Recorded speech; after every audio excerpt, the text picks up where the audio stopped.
Hey, good afternoon, everybody. Good afternoon to all our 12th Monarchs out there in Monarch Nation, coming off a 41-28 loss at home versus Middle Tennessee. First order of business is a big thank you to all the fans, to everybody at Old Dominion for what was just an awesome experience for our players, being our first ever home Friday night game, national television game, and I thought the performance by the fans was definitely a winning performance, so thank you very much for that. The story of this game was the, the 3 turnovers on the first 5 drives that we had the ball during this game that put us in a big hole. We dug ourselves a 24-0 hole, and I give a lot of credit to Middle Tennessee. They had a lot to do with that 24-0 hole.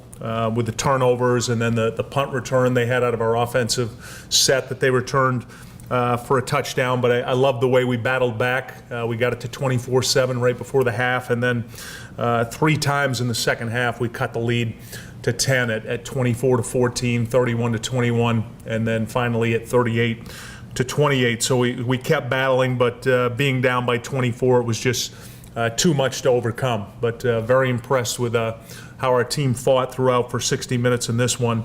Starting with the special teams overall, we were poor in this game on special teams. Our kickoff and kickoff return units didn't help us enough with field position. Middle Tennessee's average drive start was their 35, and ours was on our 22-yard line. And when you're playing a team that's as good as Middle Tennessee is, that 13-yard difference makes it very challenging. Our freshman punter, Jarrett Servi, was solid. He averaged 40 yards punting in this game. Defensively, I thought the first quarter was outstanding by our defense. They had 2 stops in sudden change situations. The first one after we threw the interception on the first play of the game. Middle Tennessee got the ball in our end and they forced a punt. And then the second one after the fumble. Middle Tennessee drove and we caused a turnover. TJ Ricks stripped the ball carrier. So on both of our initial 2 turnovers, the defense got big stops and in sudden change. They had a drive after that, a 10-play, 66-yard drive. We held them inside our 10-yard line, forced a field goal. And then they had a drive off of the drop pass by Nick England that they intercepted, a 2-play, 27-yard drive. That put them up at that point 17-0, and their next drive was another short field. Our offense got a 3-and-out. We had a short punt, and they went 53 yards to go up 24-0. And the turnovers in the first half, the field position, put our defense in a bad way. And probably the most difficult part was the fact that they were on the field for 47 snaps in the first half, and there was just a huge play differential up until we had that drive. At the end of the first half, our defense was tired in that first half. Offensively, the 3 turnovers early in the game, then the punt return that they had for a touchdown. This all happened within our first 6 drives. So we had the turnovers, and then we had the punt that we didn't wrap up. But I'm really proud of the way we regrouped our last 7 drives on offense. We scored 4 touchdowns in this game. So, once we got going, I just wish it had been a little bit sooner. Once we got going, we played solid football offensively. But when you fall behind by that much, 24-0 early, then it becomes just a throw game. Because from that point on, we were chasing points the rest of the game. So now the run game's ineffective. Middle Tennessee was able to just pin their ears back in their defensive line, linebacker blitz game, and that's what led to the 6 sacks and the number of times that Taylor got hit because we were so far behind. We ended up chasing points the rest of the football game. Speaking of this week's opponent, Marshall, they're 4-0 under Doc Holliday, who's an outstanding coach and recruiter. He's built this program up to an outstanding program. I think this is the best team we've ever played, and we've played some good teams. And last year, East Carolina, Maryland, Pittsburgh, and North Carolina. So far this year, NC State, Rice, and Middle Tennessee. But I think this team's clearly the best team we've ever played because they're the most complete team in all 3 phases of what they're doing. Offensively, they're averaging 46 points a game. They're averaging 600 yards. And that 600 yards is amazing enough, that number, but the balance they do it with 290 rushing and 310 passing is very impressive. Their quarterback, Rakeem Cato, is the preseason Conference USA Player of the Year. They've got 4 running backs they're playing right now that all average over 6 yards a carry. 13 different guys at receiver, led by Tommy Austin, who's one of the best in the league. And then their offensive line is the best offensive line on film, at least, that I've seen that will play.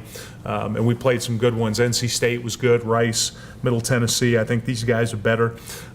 Defensively, they play like they're mad at you. They play like they've got a very bad attitude and bad intentions on defense. And I say that jokingly, but this is clearly the most aggressive defense that I've seen. Their style of play. It starts up front with them at defensive line. They've got the preseason Defensive Player of the Year in James Rouse at defensive tackle.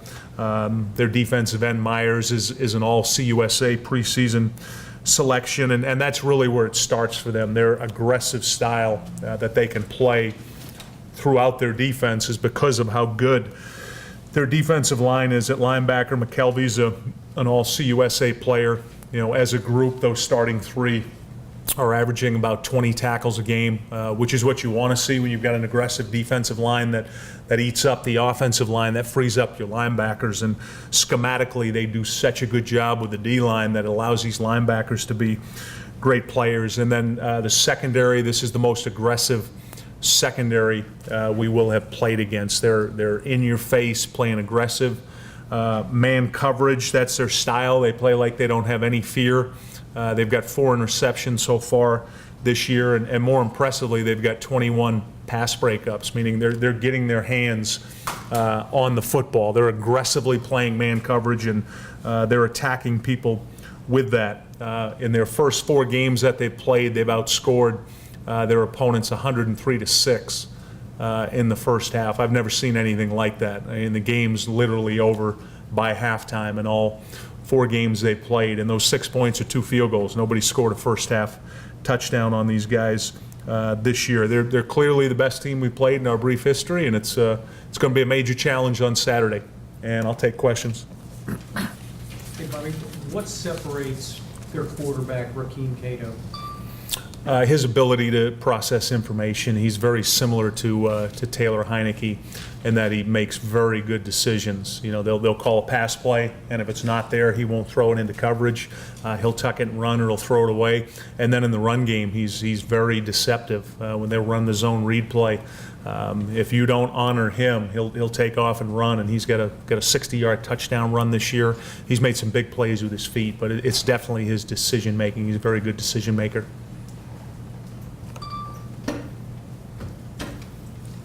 Your offensive line was kind of beaten up coming into this game, Mm-hmm. and you lost Josh Mann at least for a while, and so you were down 3 offensive linemen, only had 2 guys who started the season.